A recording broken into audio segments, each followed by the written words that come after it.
ਧਾਰਾਵਾਂ ਜਿਹੜੀਆਂ ਲੱਗੀਆਂ ਨੇ ਉਹ ਧਾਰਾਵਾਂ ਦੇ ਵਿੱਚ ਮੁੱਖ ਰੂਪ ਦੇ ਵਿੱਚ 307 ਲੱਗੀ ਹੈ ਅਟੈਂਪਟ ਕਤਲ ਜਿਹੜੀ ਇਰਾਦਾ ਕਤਲ, ਠੀਕ ਹੈ, ਇਰਾਦਾ ਕਤਲ। ਔਰ 120 ਵੀ ਲੱਗੀ ਹੈ ਕੌਨਸਪੀਰੇਸੀ, ਠੀਕ ਹੈ, षड्यंत्र, साजिश। ਤੇ 25 54 61 59 25 54 59 ਜਿਹੜੀ ਹੈ ਆਰਮਸ ਐਕਟ ਦੀ ਹੈ। ਔਰ ਉਹ ਜਿਹੜੀਆਂ ਧਾਰਾਵਾਂ ਲਗਾ ਕਰਕੇ ਇਹਨਾਂ ਨੂੰ ਜਿਹੜਾ ਹੈ ਪਰਚਾ ਦਰਜ ਕਰ ਲਿਆ ਗਿਆ। ਔਰ ਹੁਣ ਤੱਕ ਦੀ ਖਬਰ ਦੇ ਮੁਤਾਬਕ ਤਾਂ ਅਜੇ ਤੋਂ ਕੋਈ ਗ੍ਰਿਫਤਾਰੀਆਂ ਦੀ ਗੱਲ ਸਾਡੇ ਸਾਹਮਣੇ ਨਹੀਂ ਆਈ ਹੈ। ਪ੍ਰਸ਼ਾਸਨ ਦਾ ਕੀ ਰੋਲ ਹੈ?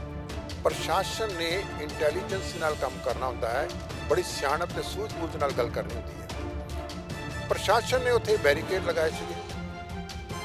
ਉਹ ਜਦ ਕਿ ਤੁਹਾਨੂੰ ਯਾਦ ਹੋਵੇਗਾ ਕਿ ਭਗਵੰਤ ਮਾਨ ਦੀ ਇਹ ਸਟੇਟਮੈਂਟ ਰਹੀ ਹੈ ਮੁੱਖ ਮੰਤਰੀ ਬਣਨ ਤੋਂ ਪਹਿਲਾਂ ਕਿ ਮੈਨੂੰ ਕਿਸੇ ਪ੍ਰਕਾਰ ਦੀ ਕੋਈ ਸਿਕਿਉਰਿਟੀ ਦੀ ਲੋੜ ਨਹੀਂ। ਉਹਨਾਂ ਨੇ ਕਿਹਾ ਸੀਗਾ, ਉਹਨਾਂ ਨੇ ਇਹ ਵੀ ਕਿਹਾ ਕਿ ਮੈਂ ਆਮ ਆਦਮੀ ਹਾਂ ਤੇ ਮੈਨੂੰ ਕੋਈ ਵੀ ਆਮ ਆਦਮੀ ਆ ਕਰਕੇ ਮੇਰੇ ਕੋਠੀ ਦੇ ਵਿੱਚ, ਮੇਰੇ ਦਫ਼ਤਰ ਵਿੱਚ ਕਿਸੇ ਵੇਲੇ ਵੀ ਮਿਲ ਸਕਦਾ। ਇਹ ਸਟੇਟਮੈਂਟਸ ਨੇ ਉਹਨਾਂ ਦੀਆਂ। ਤੇ ਇਹ ਵੀ ਕਿਹਾ ਸੀਗਾ ਮੈਨੂੰ ਸਿਕਿਉਰਿਟੀ ਨਹੀਂ ਲਵਾਂਗਾ, ਜਦਕਿ ਅੱਜ ਉਹਨਾਂ ਦੀ ਸਿਕਿਉਰਿਟੀ ਜਿਹੜੇ ਸਾਬਕਾ ਮੁੱਖ ਮੰਤਰੀ ਨੇ ਉਹਨਾਂ ਸਾਰਿਆਂ ਨਾਲੋਂ ਵੱਧ ਸਿਕਿਉਰਿਟੀ ਜਿਹੜੀ ਹੈ ਉਹ ਇਸ ਵੇਲੇ ਭਗਵੰਤ ਮਾਨ ਦੀ ਹੈ।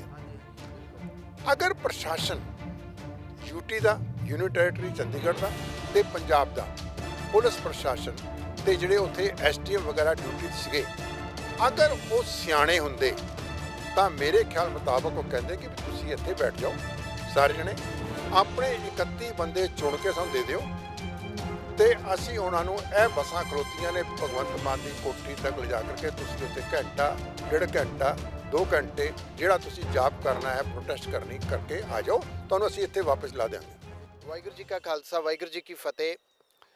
ਪ੍ਰੋਗਰਾਮ ਖਾਸ ਗੱਲਬਾਤ ਦੇ ਵਿੱਚ ਵਿਸ਼ਵ ਭਰ ਦੇ ਦਰਸ਼ਕਾਂ ਦਾ ਸਵਾਗਤ ਹੈ। ਚੰਡੀਗੜ੍ਹ ਦੇ ਵਿੱਚ ਇਨਸਾਫ ਮੋਰਚਾ ਜਿਹੜਾ ਚੱਲ ਰਿਹਾ ਆ 7 ਜਨਵਰੀ ਤੋਂ ਸ਼ੁਰੂ ਹੋਇਆ ਅਤੇ 26 ਜਨਵਰੀ ਨੂੰ ਇੱਕ ਮਾਰਚ ਜਿਹੜਾ ਆ ਉਹ ਵੀ ਕੱਢਿਆ ਗਿਆ।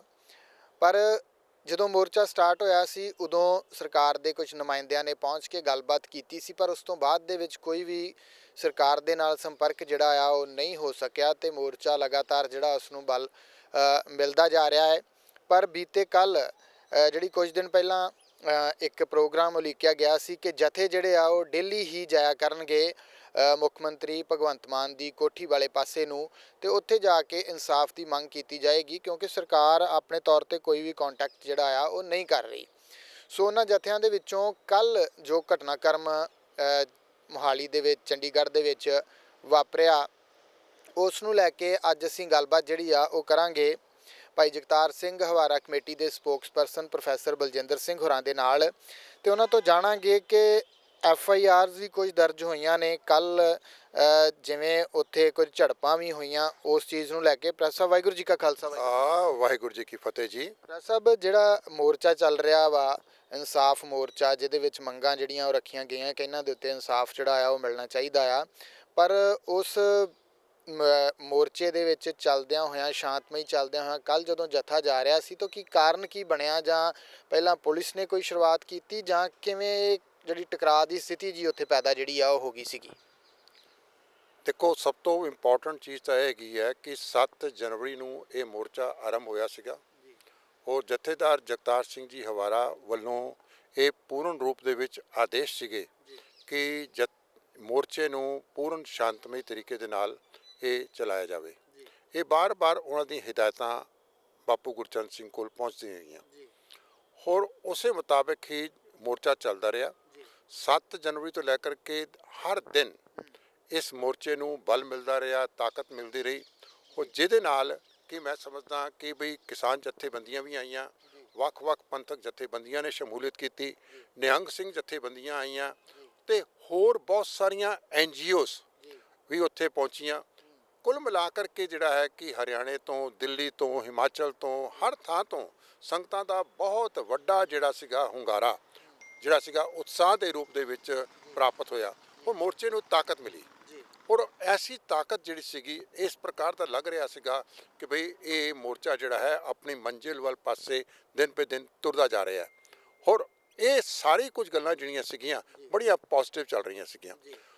6 ਤਰੀਕ ਤੋਂ ਇੱਕ ਫੈਸਲਾ ਕੀਤਾ ਗਿਆ ਕਿ ਬਈ ਇਹ ਮੋਰਚਾ ਜਿਹੜਾ ਹੈ ਵਿੱਚੋਂ 31 ਬੰਦਿਆਂ ਦਾ ਰੋਜ਼ ਇੱਕ ਜੱਥਾ ਭਗਵੰਤ ਮਾਨ ਦੀ ਕੋਠੀ ਤੱਕ ਪਹੁੰਚਾਇਆ ਜਾਏਗਾ 6 ਫਰਵਰੀ ਨੂੰ ਮਤਲਬ ਫੈਸਲਾ 6 ਫਰਵਰੀ ਤੋਂ ਕਿ ਬਈ ਉੱਥੇ ਜਾ ਕਰਕੇ 31 ਬੰਦਿਆਂ ਦਾ ਰੋਜ਼ ਜਿਹੜਾ ਹੈ ਸ਼ਾਂਤਮਈ ਤਰੀਕੇ ਨਾਲ ਸਤਨਾਮ ਵਾਹਿਗੁਰੂ ਜਾਪ ਕਰਦੇ ਹੋਏ ਸੰਗਤਾਂ ਉੱਥੇ ਜਾਣਗੀਆਂ ਤੇ ਉੱਥੇ ਜਾ ਕਰਕੇ ਇਹ ਕੀਰਤਨ ਵੀ ਕਰਨਗੀਆਂ ਤੇ ਆਪਣਾ ਪ੍ਰੋਟੈਸਟ ਵੀ ਲੌਂਚ ਕਰਨਗੀਆਂ। ਉਹ ਸਾਰਾ ਕੁਝ ਇੱਕ ਸ਼ਾਂਤਮਈ ਤਰੀਕੇ ਦੇ ਨਾਲ ਪਲਾਨ ਕੀਤਾ ਗਿਆ ਸੀਗਾ। 6 ਤਰੀਕ ਦਾ ਵੀ ਬਹੁਤ ਵਧੀਆ ਨਿਕਲਿਆ, 7 ਤਰੀਕ ਦਾ ਵੀ ਬਹੁਤ ਅੱਛਾ ਵਧੀਆ ਨਿਕਲਿਆ। 8 ਤਰੀਕ ਵਾਲੇ ਦਿਨ ਉੱਥੇ ਇਸ ਪ੍ਰਕਾਰ ਦਾ ਮਾਹੌਲ ਬਣ ਗਿਆ ਕਿ ਉੱਥੇ ਟਕਰਾਅ ਹੋ ਗਿਆ ਪੁਲਿਸ ਦੇ ਨਾਲ, ਪ੍ਰਸ਼ਾਸਨ ਦੇ ਨਾਲ, ਜੇ ਕੌਮੀ ਇਨਸਾਫ ਮੋਰਚੇ ਦੇ ਜਿਹੜੇ ਸਿੰਘ ਗਏ ਸੀਗੇ। ਮੇਰਾ ਆਪਣਾ ਸੋਚਣਾ ਹੈ ਇਸ ਪ੍ਰਕਾਰ ਦੇ ਨਾਲ ਕਿ ਇਸ ਸਿਚੁਏਸ਼ਨ ਨੂੰ ਟਾਲਿਆ ਜਾ ਸਕਦਾ ਸੀਗਾ, ਬੜੇ ਆਰਾਮ ਨਾਲ ਇਹ ਸਿਚੁਏਸ਼ਨ ਟਾਲੀ ਜਾ ਸਕਦੀ ਸੀਗੀ। ਉਹ ਕਿਸ ਤਰੀਕੇ ਨਾਲ ਕਿ ਜਿਸ ਵੇਲੇ ਤੁਸੀਂ ਇਹ ਦੇਖ ਰਹੇ ਹੋ ਕਿ ਬਈ ਇਹ 31 ਮੈਂਬਰੀ ਜੱਥਾ ਆ ਰਿਹਾ, ਬੇਸ਼ੱਕ ਉਹਦੀ ਗਿਣਤੀ ਵੱਧ ਗਈ ਸੀਗੀ, 400 500 600 ਹੋ ਗਈ ਹੋਏਗੀ, ਲੋਕ ਨਾਲ ਵੀ ਤੁਰ ਪੈਂਦੇ ਨੇ। ਪ੍ਰਸ਼ਾਸਨ ਦਾ ਕੀ ਰੋਲ ਹੈ? ਪ੍ਰਸ਼ਾਸਨ ਨੇ ਇੰਟੈਲੀਜੈਂਸ ਨਾਲ ਕੰਮ ਕਰਨਾ ਹੁੰਦਾ ਹੈ, ਬੜੀ ਸਿਆਣਪ ਤੇ ਸੂਝ-ਬੂਝ ਨਾਲ ਗੱਲ ਕਰਨੀ ਹੁੰਦੀ ਹੈ। ਪ੍ਰਸ਼ਾਸਨ ਨੇ ਉੱਥੇ ਬੈਰੀਕੇਡ ਲਗਾਏ ਸੀਗੇ। ਉਹ ਜਦ ਕਿ ਤੁਹਾਨੂੰ ਯਾਦ ਹੋਵੇਗਾ ਕਿ ਭਗਵੰਤ ਮਾਨ ਦੀ ਇਹ ਸਟੇਟਮੈਂਟ ਰਹੀ ਹੈ ਮੁੱਖ ਮੰਤਰੀ ਬਣਨ ਤੋਂ ਪਹਿਲਾਂ ਕਿ ਮੈਨੂੰ ਕਿਸੇ ਪ੍ਰਕਾਰ ਦੀ ਕੋਈ ਸਿਕਿਉਰਿਟੀ ਦੀ ਲੋੜ ਨਹੀਂ। ਉਹਨਾਂ ਨੇ ਕਿਹਾ ਸੀਗਾ, ਉਹਨਾਂ ਨੇ ਇਹ ਵੀ ਕਿਹਾ ਕਿ ਮੈਂ ਆਮ ਆਦਮੀ ਹਾਂ ਤੇ ਮੈਨੂੰ ਕੋਈ ਵੀ ਆਮ ਆਦਮੀ ਆ ਕਰਕੇ ਮੇਰੇ ਕੋਠੀ ਤੇ ਵਿੱਚ, ਮੇਰੇ ਦਫ਼ਤਰ ਵਿੱਚ ਕਿਸੇ ਵੇਲੇ ਵੀ ਮਿਲ ਸਕਦਾ ਹੈ। ਇਹ ਸਟੇਟਮੈਂਟਸ ਨੇ ਉਹਨਾਂ ਦੀਆਂ। ਤੇ ਇਹ ਵੀ ਕਿਹਾ ਸੀਗਾ ਮੈਨੂੰ ਸਿਕਿਉਰਿਟੀ ਨਹੀਂ ਲਵਾਂਗਾ, ਜਦਕਿ ਅੱਜ ਉਹਨਾਂ ਦੀ ਸਿਕਿਉਰਿਟੀ ਜਿਹੜੇ ਸਾਬਕਾ ਮੁੱਖ ਮੰਤਰੀ ਨੇ ਉਹਨਾਂ ਸਾਰਿਆਂ ਨਾਲੋਂ ਵੱਧ ਸਿਕਿਉਰਿਟੀ ਜਿਹੜੀ ਹੈ ਉਹ ਇਸ ਵੇਲੇ ਭਗਵੰਤ ਮਾਨ ਦੀ ਹੈ। ਅਗਰ ਪ੍ਰਸ਼ਾਸਨ ਯੂਟੀ ਦਾ, ਯੂਨੀਅਨ ਟੈਰੀਟਰੀ ਚੰਡੀਗੜ੍ਹ ਦਾ ਤੇ ਪੰਜਾਬ ਦਾ ਪੁਲਿਸ ਪ੍ਰਸ਼ਾਸਨ ਤੇ ਜਿਹੜੇ ਉੱਥੇ ਐਸਟੀਐਮ ਵਗੈਰਾ ਡਿਊਟੀ ਤੇ ਸੀਗੇ, ਅਗਰ ਉਹ ਸਿਆਣੇ ਹੁੰਦੇ ਤਾਂ ਮੇਰੇ ਖਿਆਲ ਮੁਤਾਬਕ ਉਹ ਕਹਿੰਦੇ ਕਿ ਵੀ ਤੁਸੀਂ ਇੱਥੇ ਬੈਠ ਜਾਓ, ਸਾਰੇ ਜਣੇ ਆਪਣੇ 31 ਬੰਦੇ ਚੁਣ ਕੇ ਸਾਨੂੰ ਦੇ ਦਿਓ ਤੇ ਅਸੀਂ ਉਹਨਾਂ ਨੂੰ ਇਹ ਬੱਸਾਂ ਖਲੋਤੀਆਂ ਨੇ ਭਗਵੰਤ ਮਾਨ ਦੀ ਕੋਠੀ ਤੱਕ ਲਿਜਾ ਕਰਕੇ ਤੁਸੀਂ ਉੱਥੇ ਘੰਟਾ, 1.5 ਘੰਟਾ, 2 ਘੰਟੇ ਜਿਹੜਾ ਤੁਸੀਂ ਜਾਪ ਕਰਨਾ ਹੈ, ਪ੍ਰੋਟੈਸਟ ਕਰਨੀ ਕਰਕੇ ਆ ਜਾਓ, ਤੁਹਾਨੂੰ ਅਸੀਂ ਇੱਥੇ ਵਾਪਸ ਲਾ ਦਿਆਂਗੇ। ਇਹ ਕੰਮ ਕੋਈ ਔਖਾ ਨਹੀਂ ਸੀਗਾ। ਔਰ ਮੇਰੇ ਖਿਆਲ ਮੁਤਾਬਕ ਇਹ ਜਿਹੜੇ ਸਾਡੇ ਭਰਾ ਉੱਥੇ ਗਏ ਸੀਗੇ, ਇਹ ਸਭ ਤੋਂ ਬੈਸਟ ਸੋਲੂਸ਼ਨ ਸੀਗਾ। ਉਹਦੇ ਨਾਲ ਪ੍ਰਸ਼ਾਸਨ ਦੀ ਵੀ ਰਹਿ ਜਾਂਦੀ ਸੀਗੀ ਤੇ ਜਿਹੜੇ ਗਏ ਸੀਗੇ ਆਪਣੀਆਂ ਗ੍ਰਿਫਤਾਰੀਆਂ ਦੇਣ ਲਈ ਜਾਂ ਪ੍ਰੋਟੈਸਟ ਕਰਨ ਵਾਸਤੇ, ਉਹਨਾਂ ਦੀ ਵੀ ਰਹਿ ਜਾਣੀ ਸੀਗੀ। ਲੇਕਿਨ ਐਸੀ ਸਿਆਣਪ ਦੇ ਨਾਲ ਕੰਮ ਨਹੀਂ ਕੀਤਾ ਗਿਆ। ਕਿਧਰੇ ਨਾ ਕਿਧਰੇ ਮੈਨੂੰ ਲੱਗਦਾ ਹੈ ਕਿ ਪ੍ਰਸ਼ਾਸਨ ਵੀ ਜਿਹੜਾ ਹੈ ਉਹ ਵੀ ਚੁੱਕ ਗਿਆ, ਪ੍ਰਸ਼ਾਸਨ ਦੇ ਵੱਲੋਂ ਵੀ ਪ੍ਰੋਵੋਕੇਸ਼ਨ ਹੋਈ, ਇੱਧਰੋਂ ਕਿਧਰੇ ਸਾਡੇ ਸਿੰਘਾਂ ਵੱਲੋਂ ਪ੍ਰੋਵੋਕੇਸ਼ਨ ਹੋਈ। ਗੱਲ ਖਰਾਬ ਉਸ ਵੇਲੇ ਹੋਈ, ਮੁੱਦਾ ਉਸ ਵੇਲੇ ਖਰਾਬ ਹੋਇਆ ਜਿਸ ਵੇਲੇ ਕਿ ਵਾਟਰ ਕੈਨਨਸ, ਪਾਣੀ ਦੀਆਂ ਤੋਪਾਂ ਜਿਹੜੀਆਂ ਨੇ ਉਹ ਚਲਾਉਣੀਆਂ ਸ਼ੁਰੂ ਕੀਤੀਆਂ, ਦਸਤਾਰਾਂ ਲੱਥ ਗਈਆਂ, ਬੰਦੇ ਕੋਈ ਜ਼ਖਮੀ ਹੋ ਗਏ। ਉਹਦੇ ਬਾਅਦ ਜਿਹੜੀ ਸੀਗੀ ਉਹ ਭੀੜ ਦੇ ਨੇ, ਉਹਦੇ ਬਾਅਦ ਇੱਕ ਆਪਸ ਵਿੱਚ ਟਕਰਾਅ, ਕਨਫਰੰਟੇਸ਼ਨ ਵਗੈਰਾ ਹੋਈ। ਸਾਹਿਬ ਇਹ ਵੀ ਦੇਖਣ ਨੂੰ ਮਿਲਿਆ, ਕੁਝ ਤਸਵੀਰਾਂ ਆਈਆਂ ਕਿ ਕੁਝ ਬਜ਼ੁਰਗ ਸੀਗੇ ਜਿਹੜੇ ਉਹਨਾਂ ਦੀਆਂ ਪੱਗਾਂ ਜਿਹੜੀਆਂ ਉਹ ਲੱਥ ਗਈਆਂ। ਉਸ ਤੋਂ ਬਾਅਦ ਦੇ ਵਿੱਚ ਨੌਜਵਾਨ ਥੋੜੇ ਅਗਰੈਸਿਵ ਜਿਹੜੇ ਆ ਉਹ ਹੋ ਗਏ। ਆਬਵੀਅਸ ਹੈ ਜਿਸ ਵੇਲੇ ਕਿ ਨੌਜਵਾਨ ਵੇਖਣਗੇ ਕਿ ਸਾਡੇ ਬਜ਼ੁਰਗਾਂ ਦੀਆਂ ਪੱਗਾਂ ਲੱਥ ਰਹੀਆਂ ਨੇ, ਸਾਡੇ ਨਾਲ ਇਸ ਪ੍ਰਕਾਰ ਦਾ ਟ੍ਰੀਟਮੈਂਟ ਕੀਤਾ ਜਾ ਰਿਹਾ ਹੈ, ਇੱਕ ਪ੍ਰੋਵੋਕੇਸ਼ਨ ਹੋ ਜਾਂਦੀ ਹੈ, ਗੁੱਸਾ ਆਣਾ ਹੀ ਆਣਾ ਹੈ, ਸੁਭਾਵਿਕ ਹੈ। ਹੋਰ ਉਹਦੇ ਬਾਅਦ ਜੋ ਕੁਝ ਵੀ ਹੋਇਆ, ਮੈਂ ਸਮਝਦਾ ਕਿ ਭਈ ਕਿਧਰੇ ਨਾ ਕਿਧਰੇ ਇਸ ਸਿਚੁਏਸ਼ਨ ਨੂੰ ਅਵੋਇਡ ਕੀਤਾ ਜਾਂਦਾ ਤਾਂ ਉਹ ਕਾਫੀ ਚੰਗੀ ਗੱਲ ਹੋਣੀ ਸੀਗੀ। ਔਰ ਇਹਦੇ ਬਾਅਦ ਮੈਨੂੰ ਲੱਗਦਾ ਹੈ ਕਿ ਸਾਰੇ ਬੰਦਿਆਂ ਦੇ ਜ਼ਬਾਨ ਦੇ ਉੱਤੇ ਇਹ ਗੱਲ ਹੈਗੀ ਹੈ ਕਿ ਇਹ ਮੰਦਭਾਗੀ ਘਟਨਾ ਹੋਈ ਹੈ। ਤਾਂ ਸਭ ਜਿਵੇਂ ਮੋਰਚਾ ਸ਼ਾਂਤਮਈ ਚੱਲ ਰਿਹਾ ਸੀਗਾ, ਲੋਕ ਜੁੜ ਰਹੇ ਸੀਗੇ, ਤੁਹਾਨੂੰ ਲੱਗਦਾ ਕਿ ਉੱਦਾਂ ਹੀ ਚੱਲਣਾ ਚਾਹੀਦਾ ਸੀਗਾ, ਐਵੇਂ ਦੀ ਘਟਨਾ ਨਹੀਂ ਸੀ ਵਾਪਰਨੀ ਚਾਹੀਦੀ? ਕਿਉਂਕਿ ਐਵੇਂ ਦੀ ਘਟਨਾ ਵਾਪਰਨ ਤੋਂ ਬਾਅਦ ਦੇ ਵਿੱਚ ਮੋਰਚੇ ਜਿਹੜੇ ਆ ਸਰਕਾਰ ਨੂੰ ਵੀ ਬਹਾਨੇ ਮਿਲ ਜਾਂਦੇ ਆ ਕਈ ਤਰ੍ਹਾਂ ਦੇ, ਜਿਵੇਂ ਹੁਣ FIR ਜਿਹੜੀਆਂ ਆ ਉਹ ਕੀਤੀਆਂ ਗਈਆਂ ਨੇ। ਮੈਂ ਪਹਿਲਾਂ ਦਰਸ਼ਕ ਜਿਹੜੇ ਆ ਉਹਨਾਂ ਨੂੰ ਦੱਸ ਦਈਏ ਕਿ FIR ਦਰਜ ਜਿਹੜੀਆਂ ਆ ਉਹ ਹੋਈਆਂ। ਪ੍ਰੈਸ ਸਾਹਿਬ ਕਿੰਨਾ ਦੇ ਨਾਮ ਤੇ ਕਹਿੰਦੇ ਬਾਈ ਨੇਮ ਹੋਈਆਂ ਨੇ? ਦੇਖੋ, ਇਹ FIR ਜਿਹੜੀ ਹੋਈ ਹੈ ਇਹਦੇ ਵਿੱਚ 6 ਵਿਅਕਤੀਆਂ ਦੇ ਨਾਮ ਨੇ। ਨੰਬਰ 1 ਬਾਪੂ ਗੁਰਚਰਨ ਸਿੰਘ ਦੇ ਉੱਤੇ ਹੋਇਆ, ਧਰਮਪਿਤਾ ਜਥੇਦਾਰ ਜਗਤਾਰ ਸਿੰਘ ਜੀ ਹਵਾਰਾ, ਫਿਰ ਐਡਵੋਕੇਟ ਅਮਰ ਸਿੰਘ ਚਾਹਲ, ਐਡਵੋਕੇਟ ਦਿਲਸ਼ੇਰ ਸਿੰਘ ਜੰਡਿਆਲਾ ਤੇ ਬਲਵਿੰਦਰ ਸਿੰਘ ਜੋ ਕਿ ਲੋਕ ਅਧਿਕਾਰ ਪਾਰਟੀ ਦੇ ਨੇ, ਉਹਨਾਂ ਦੇ, ਰੁਪਿੰਦਰ ਸਿੰਘ ਲੋਕ ਅਧਿਕਾਰ ਪਾਰਟੀ ਦੇ ਨੇ, ਜਸਵਿੰਦਰ ਸਿੰਘ ਰਾਜਪੁਰਾ ਇਹ 6 ਵਿਅਕਤੀਆਂ ਦੇ ਨਾਮ ਤਾਂ FIR ਦੇ ਵਿੱਚ ਲਿਖੇ ਨੇ। ਫਿਰ ਇਹਦੇ ਨਾਲ ਇੱਕ ਨਾਮ ਹੈਗਾ ਲੋਕ ਅਧਿਕਾਰ ਪਾਰਟੀ, ਮਤਲਬ ਉਹਨਾਂ ਨੇ ਇੱਕ ਸਮੁੱਚੇ ਰੂਪ ਵਿੱਚ ਪਾਰਟੀ ਨੂੰ ਵੀ ਸ਼ਾਮਿਲ ਕਰ ਲਿਆ ਤੇ ਨਾਲ ਹੀ ਉਹਦੇ ਵਿੱਚ ਹੈਗਾ ਅਨਨੋਨ। ਹੁਣ ਪੁਲਿਸ ਦੀ ਇੱਕ ਟ੍ਰਿਕ ਹੁੰਦੀ ਹੈ ਕਿ ਅਨਨੋਨ ਦਾ ਮਤਲਬ ਹੈ ਉਹ 'ਚ ਜਿਹੜਾ ਨੰਬਰ ਹੈ ਉਹਦਾ ਪਤਾ ਕੋਈ ਨਹੀਂ, ਉਹ 'ਚ 10 ਬੰਦੇ ਨੇ ਅਣਪਛਾਤੇ ਜਿਹਨੂੰ ਕਹਿੰਦੇ ਆ ਜਾਂਦਾ, ਉਹ 50 ਵੀ ਹੋ ਸਕਦੇ ਨੇ, ਉਹ 100 ਵੀ ਹੋ ਸਕਦੇ ਨੇ। ਸੋ ਉਹ 'ਚ ਉਹਨਾਂ ਨੇ ਜਿੱਦਾਂ ਉਹਨਾਂ ਨੂੰ ਲੋੜ ਪਏਗੀ ਉਹਨਾਂ ਨੇ ਜਿਹੜੀਆਂ ਵੀਡੀਓ ਜਿਹੜੀਆਂ ਹੈਗੀਆਂ ਨੇ ਉਹਨਾਂ ਨੇ ਦੇਖਣੀਆਂ ਨੇ। ਉਹਦੇ ਬਾਅਦ ਜਿੱਦਾਂ ਜਿੱਦਾਂ ਪਹਿਚਾਣ ਹੋਏਗੀ ਉਹਨਾਂ ਨੇ ਅਨਨੋਨ ਦੇ ਵਿੱਚ ਸਾਰੇ ਬੰਦੇ ਜਿਹੜੇ ਨੇ ਹੌਲੀ ਹੌਲੀ ਪਾ ਦੇਣੇ ਨੇ। ਉਹ ਧਾਰਾਵਾਂ ਜਿਹੜੀਆਂ ਲੱਗੀਆਂ ਨੇ ਉਹ ਧਾਰਾਵਾਂ ਦੇ ਵਿੱਚ ਮੁੱਖ ਰੂਪ ਦੇ ਵਿੱਚ 307 ਲੱਗੀ ਹੈ, ਕਤਲ ਜਿਹੜੀ ਇਰਾਦਾ ਕਤਲ, ਠੀਕ ਹੈ, ਇਰਾਦਾ ਕਤਲ। ਹੋਰ 120 ਬੀ ਲੱਗੀ ਹੈ ਕੌਂਸਪੀਰੇਸੀ, ਠੀਕ ਹੈ, ਛੜਯੰਤਰ, ਸਾਜ਼ਿਸ਼ ਤੇ 25 54 59 25 54 59 ਜਿਹੜੀ ਹੈ ਆਰਮਸ ਐਕਟ ਦੀ ਹੈ। ਹੋਰ ਉਹ ਜਿਹੜੀਆਂ ਧਾਰਾਵਾਂ ਲਗਾ ਕਰਕੇ ਇਹਨਾਂ ਨੂੰ ਜਿਹੜਾ ਹੈ ਪਰਚਾ ਦਰਜ ਕਰ ਲਿਆ ਗਿਆ। ਹੋਰ ਹੁਣ ਤੱਕ ਦੀ ਖਬਰ ਦੇ ਮੁਤਾਬਕ ਤਾਂ ਅਜੇ ਤੋਂ ਕੋਈ ਗ੍ਰਿਫਤਾਰੀਆਂ ਦੀ ਗੱਲ ਸਾਡੇ ਸਾਹਮਣੇ ਨਹੀਂ ਆਈ ਹੈ, ਠੀਕ ਹੈ। ਤੇ ਮੈਨੂੰ ਲੱਗਦਾ ਹੈ ਕਿ ਜਿਹੜਾ ਸਾਡੀ ਮੁੱਖ ਮੰਗ ਸੀਗੀ ਬੰਦੀ ਸਿੰਘਾਂ ਦੀ ਰਿਹਾਈ ਤੇ ਸ਼੍ਰੀ ਗੁਰੂ ਗ੍ਰੰਥ ਸਾਹਿਬ ਦੀ ਹੋਈਆਂ ਬੇਅਦਬੀਆਂ ਦਾ ਇਨਸਾਫ ਲੈਣਾ, ਬਾਈਬਲ ਕਲਾ ਕੋਟਕਪੂਰਾ ਗੋਲੀ ਕਾਂਡ ਦਾ ਇਨਸਾਫ ਲੈਣਾ, ਲੱਗਦਾ ਹੈ ਮੈਨੂੰ ਕਿਤੇ ਸਾਡੀ ਇਹ ਮੰਗ ਨਾ ਬਣ ਜਾਏ ਮੋਰਚੇ ਦੀ ਕਿ ਇਹ ਪਰਚਾ ਕੈਂਸਲ ਕਰੋ, ਕਿ ਜਿਹੜੇ ਬੰਦੇ ਗ੍ਰਿਫਤਾਰ ਕਰ ਲੈ ਰਿਹਾ ਕਰੋ। ਬਿਲਕੁਲ ਇਹ ਸਾਰੀ ਜਿਹੜੀ ਚੀਜ਼ ਹੈ ਇਹ ਨਾ ਹੋਏ ਕਿ ਮੋਰਚੇ ਦੇ ਵਿੱਚੋਂ ਜਿਹੜੀ ਇਹ ਬਾਈ ਪ੍ਰੋਡਕਟ ਡਿਮਾਂਡ ਉੱਠਣੀ ਹੈ ਕਿ ਪਰਚਾ ਕੈਂਸਲ ਕਰੋ, FIR ਕੈਂਸਲ ਕਰੋ, ਜਿਹੜੇ ਬੰਦੇ ਗ੍ਰਿਫਤਾਰ ਕਰ ਲਏ ਇਹਨਾਂ ਨੂੰ ਰਿਹਾ ਕਰੋ। ਬੰਦੀ ਸਿੰਘ ਰਿਹਾ ਕਰਾਂਦੇ ਅਸੀਂ ਕਿਧਰੇ ਇਸ ਪਾਸੇ ਨਾ ਤੁਰ ਪਈਏ। ਉਹਦੇ ਨਾਲ ਕੀ ਹੋਏਗਾ, ਅਗਰ ਐਸੀ ਕੋਈ ਗੱਲ ਹੁੰਦੀ ਹੈ ਤਾਂ ਮੈਨੂੰ ਲੱਗਦਾ ਕਿ ਸਾਡੀ ਜਿਹੜੀ ਸ਼ਕਤੀ ਹੈ ਜਿਹੜੀ ਕਿ ਇਸ ਪਾਸੇ ਕੇਂਦਰਿਤ ਹੋਣੀ ਸੀਗੀ, ਉਹ ਕੇਂਦਰਿਤ ਜਿਹੜੀ ਹੈ ਉਹ ਡੀਸੈਂਟਰਲਾਈਜ਼ ਨਾ ਹੋ ਜਾਏ ਤਾਕਤ ਜਿਹੜੀ ਹੈ।